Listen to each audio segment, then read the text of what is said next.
This video is about the most iconic flight route in the world, one that aviation geeks know inside out. It's time for the United Island Hopper, and in this video we are embarking on this journey together. Come with me. Hello world and welcome to Oahu, one of the islands on Hawaii, and there are many more islands to come. Today we want to hop between different islands in Micronesia, and we will do this with United. And now you know what's going to happen today. We will fly the United Island Hopper, one of the most iconic routes in this world. So let's do this crazy trip. It will be 21 hours from doors closing here in Honolulu until doors will be opened in Tokyo. And why is it Tokyo? It has something to do with the prices. I will go into the details of the price sector from this really crazy trip. It's not only crazy because you fly a lot, it's also crazy from the price perspective. But now we have to go to the airport. It's already 5 a.m. and the flight is departing at 7:15. So let's go quickly to the airport. Come on.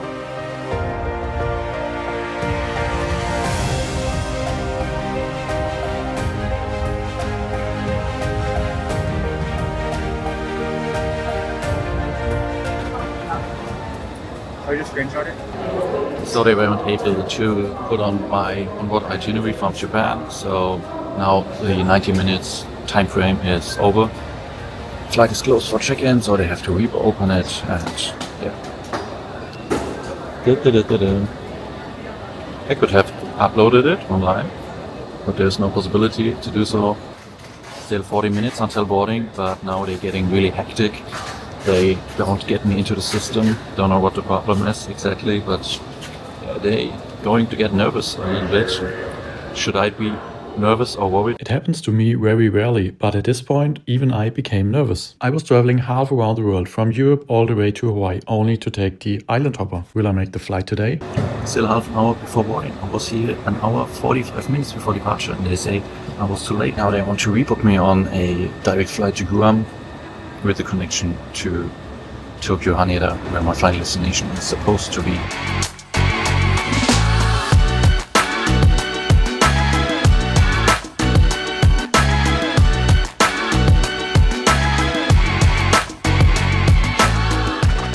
So I was here an hour and 45 minutes before departure at the airport, and I was at the counter more than 90 minutes before departure. I understand that the flight will be closed for check-in 90 minutes before departure, but I was here at the counter and the agent wasn't able to check me in. So it's about either the system or the agent. The only thing the agent had to do is to put on my onboard ticket on the itinerary to get me in. Thank you so much. Thank you. Thank you. Is it free? No, I don't have free, but Okay, number 3, then go turn right. thank you so much, guys. Be safe. Thank you. Crazy. They made it happen.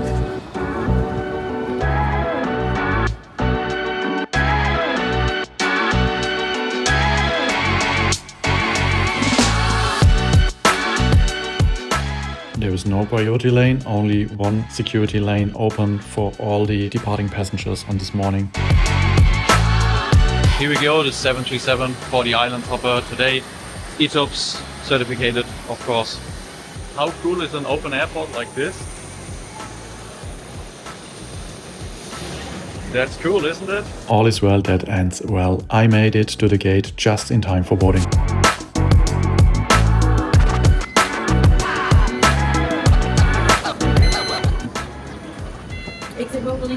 Yeah, that's fine. Thank you.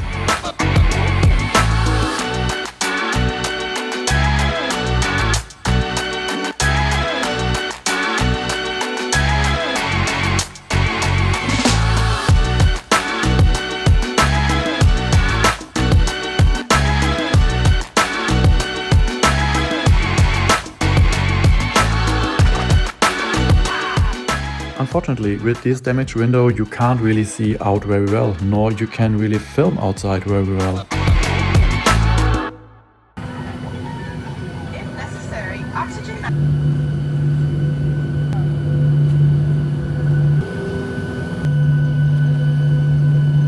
Welcome on board the United Island Hopper. We are taxiing to the runway and about to start. Maybe right now?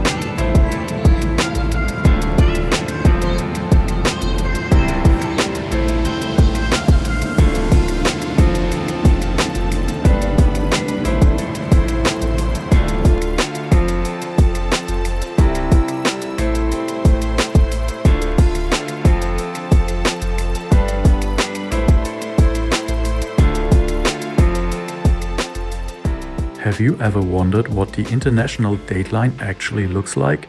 Well, here it is, and actually there's nothing to see at all. The first milestone of this flight is done. I just crossed the dateline, the international dateline, or let's say we crossed the dateline, and therefore I am 24 hours older right now, just within a blink of an eye, just with a look. I am 1 day older right now. But on the other hand, I was thinking about, I did a round the world trip like 15 years ago, and I was traveling on a round the world ticket, eastbound, and therefore actually I am technically 1 day younger for the last 15 years. And after I have gone to the dateline again, but this time westbound, and I will never go back. The whole trip I'm on right now is westbound, so technically I am quit now. I think it's a kind of philosophical question, because in the end I am here and I'm maturing physically, so I'm not younger or not older if I cross the dateline, if I fly around the world just in one direction.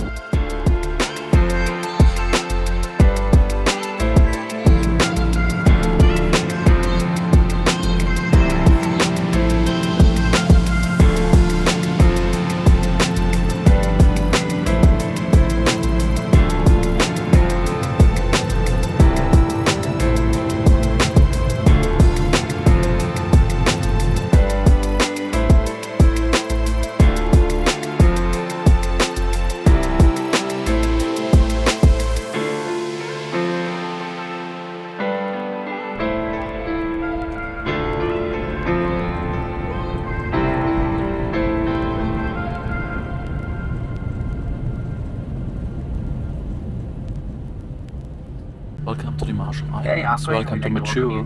Majuro.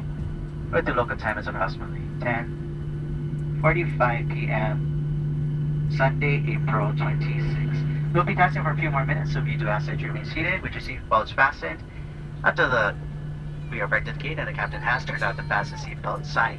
And once again, the lavatories, the restrooms will be locked upon arrival at the gate. It will be locked for about 30 minutes or 35 minutes. So we ask that you not congregate around the bathroom area. If you're stopping here in Majuro and this is your final destination, please take your documents with your passport and proceed to immigration. You'll go through immigration, then you'll pick up your bags and go through customs. If you're continuing on, most likely they will allow or let you get off the plane. But if you do leave the plane to go into the boarding area, you do need to take all of your belongings with you. So all belongings, because they will be doing a security check of all the bags on board, and if you're not here when they are doing the security check, your bags will be taken off the plane. So once again, if you're just stopping here, please make sure you take all of your belongings with you.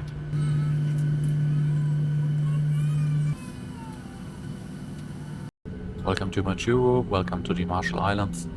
Let's just pack the stuff pretty quick, deboard the plane as fast as possible to maximize the time out there. Thank you.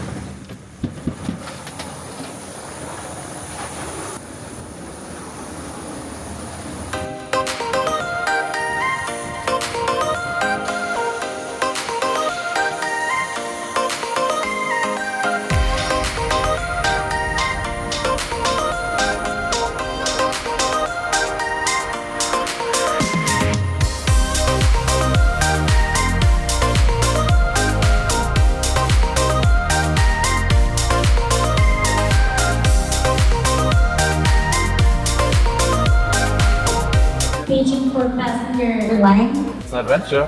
Thank you.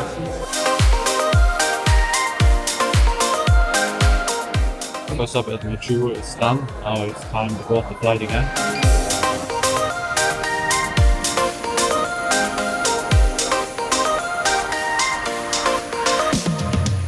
I really enjoyed my time at Marshall Islands, but unfortunately it's time to go for the next flight. Back to the aircraft.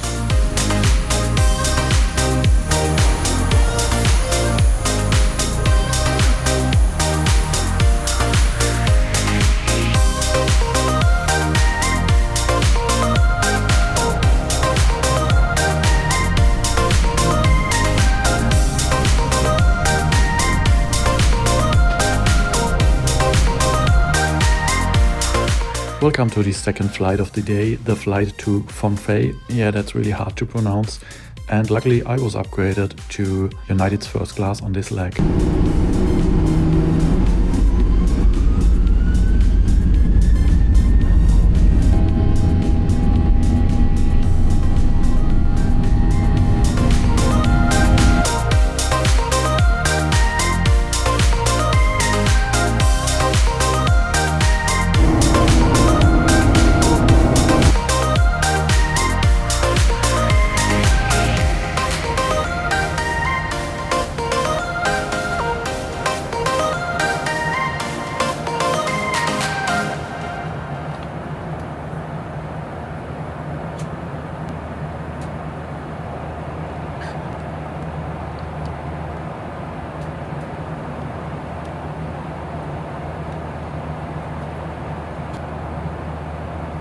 We are in our final approach into Phonphei.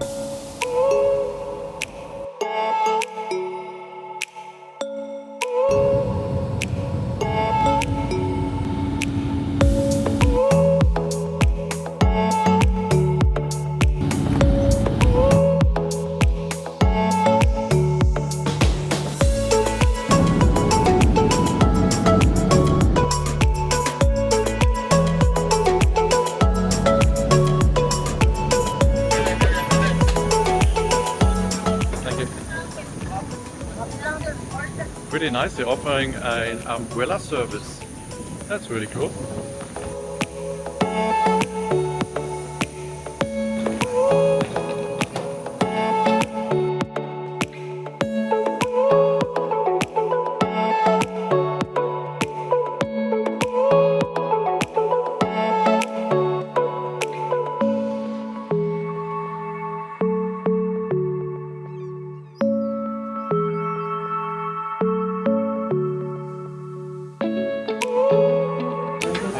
Will they give you a little help in case of emergency? Have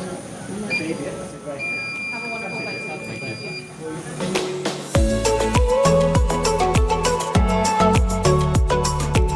you. Here we go again, flight number 3 of the Island Hopper.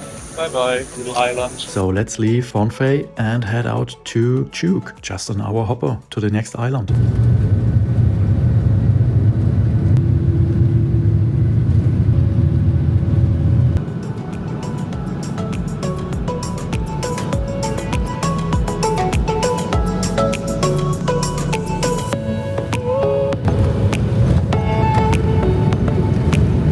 Welcome to Chuuk.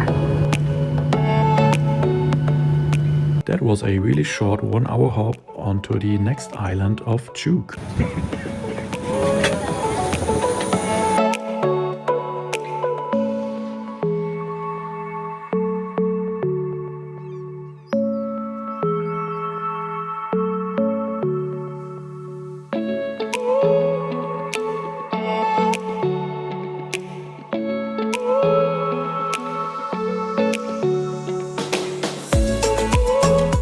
So let's get back on the plane.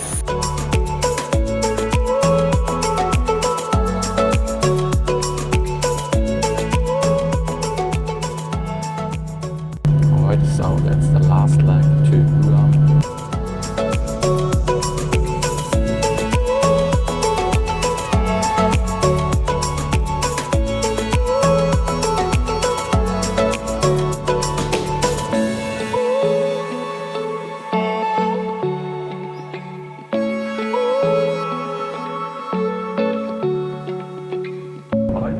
20 minutes actually in, and there is a hot snack on the table, also something to drink already. I was wondering from Phonphei to Chuuk, it was a 1 hour 18 minutes flight, and there was only a cup of water. And now from Chuuk to Guam, they serve not only the snack, they serve a hot snack. I'm wondering what's the difference here. If you have any idea why they serve only a cup of water, and on the next, just a little longer flight, they serve a hot snack. If you have any idea, please enlighten me, write it down in the comments below. So guys, as we are descending into Guam, let's get to the price point, which is really crazy stuff. I looked up some prices for the Island Hopper. So for example, there's the 4-star Hopper for $1,893 in economy only. The 4-star Hopper in business class, aka US domestic first class, is $7,279. 5-star Hopper for $2,893. And the 3-star Hopper, where I am on today, $1,729, $5,359 for business class, aka US domestic first. Who's paying so much money for these flights? I understand it's super expensive for United to operate these flights. There are 2 mechanics on this flight. There are 4 pilots in total today. They change the cabin crew in between. There are 4 crews at each time. And of course they have to bring all the equipment to these far outside stations. Not only the equipment, also all the ground stuff. I mean, it's not like an international airport where you have a lot of ground stuff and you can rent them for just dispatch one flight. No, they have a full ground team to dispatch only these 3 times in a week flights. So overall it's super expensive for them to operate, and therefore I understand that the flights are so expensive. For a long time the Island Hopper was known as a sweet spot for points redemption. 27,000 points, later 45,000 points. But in 2026 I wasn't able to find any redemption for less than 125,000 points. And even though this is a super unique flight I wanted to take, but that's a bit too much in my opinion. If you have seen flights points redemption for less than 100,000 points in 2026, then please let me know in the comments down below, because I couldn't find any good deal with points for the Island Hopper. So how do I finally ended up here? I found this super crazy steal deal. Guys, hold on tight. For this flight I only paid $350 US. 350? How's it possible? Because of the separate leg that is attached to the Island Hopper from Guam to Tokyo, Haneda in my case. There was also availability for Narita, and with this additional segment the price drops from 1,700 to only 350. So when I found this deal I was sure now or never, 2026 is my year to fly the Island Hopper, and here I am. I mean, would you hesitate to book it for 350?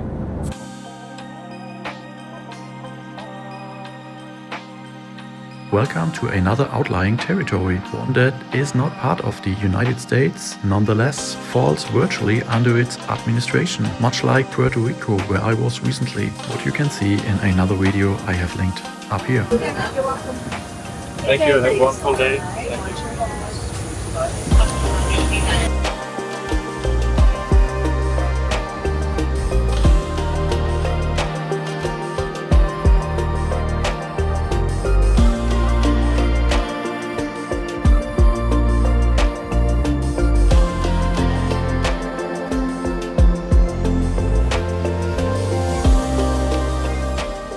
Pretty nice to have some fresh air out here, warm air, and I could fall asleep. In the next second I'm so tired.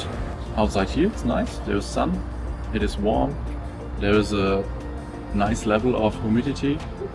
Inside it's only freezing cold, dry air from the air condition. Much better waiting here for the next flight. Time for the final flight segment of the day to Japan, flight number 5 of the day. The one that saved me so much money on this trip. I'm really starting to feel quite tired now, so I'm especially grateful for the upgrade to United's first class, which was confirmed 48 hours before departure. Surprisingly, this turned out to be a CPU, a complimentary premier upgrade, even though it's an international flight route. In any case, thanks United. What were you using facial biometric? I will call you when I'm ready, sir. Okay, boarding pass, please.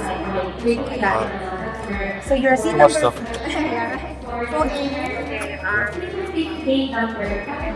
Welcome aboard. Thank you so much. Thank you for your patience.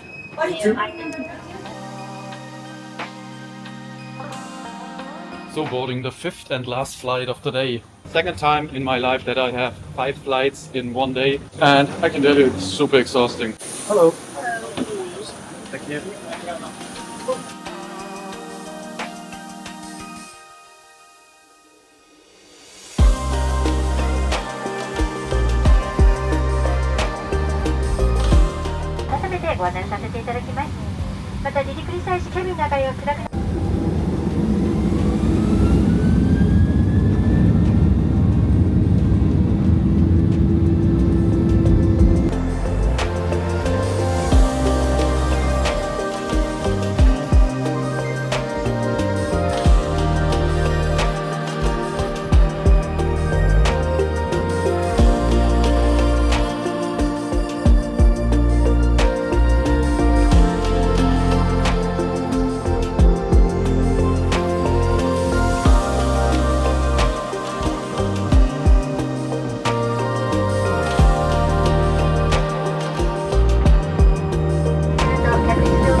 Do you have any of these collection cards maybe with you at the moment?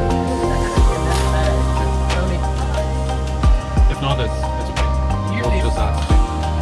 yeah, usually I carry a different bag, but this trip, Yeah. is, we don't do it overnight, Yeah, so I'm sorry. that's fine. Thank you so much for the ride, and There's also a guy in.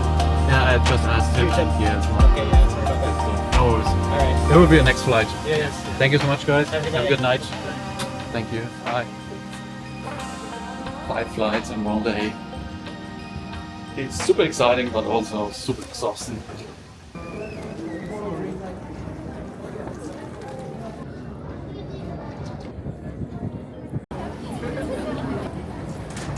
That was a pretty quick, straightforward entry into Japan, super efficient. And when I walk here to the terminal, feels like I've never been away. Feels like it was yesterday, but it was pre-pandemic since I was here. 5 flights in one day. United Island Hopper comes to an end. I will give you a little summary, but not today, because it's more than 21 hours ago since the doors were closed in Honolulu, and I am super exhausted. I'm awake for more than 24 hours now. So I will give you a summary tomorrow at a place that couldn't be any more different than the small Micronesian islands we have been on today. So for you, it's just a second, and here we go. From the idyllic little islands to the bustling metropolis, just within a couple of hours flight time. How diverse is this beautiful planet? How different can it be? Could it be? So guys, go out to this beautiful world and do your own travel memories.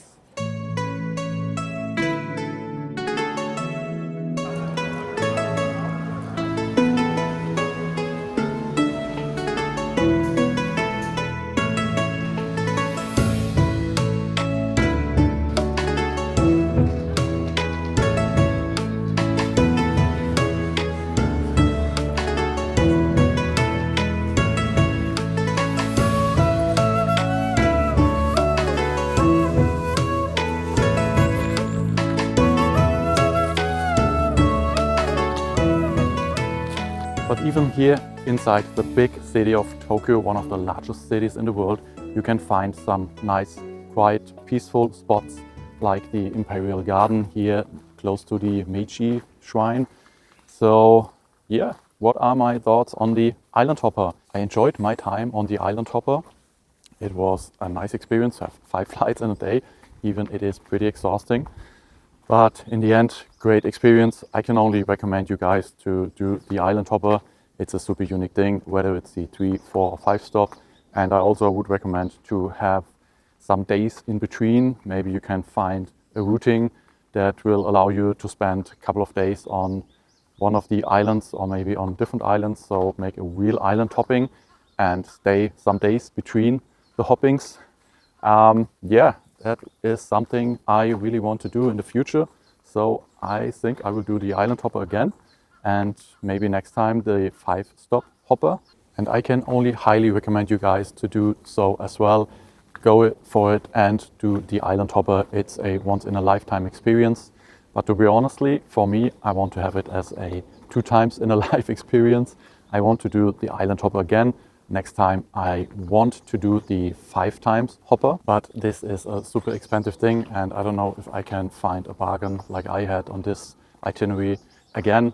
And for this, guys, I need your support. At the moment, everything is self-funded, and to get to the point where I can buy some more exciting tickets for some exciting adventures in aviation, I need your support by subscribing to the channel, and a like, of course, is always appreciated.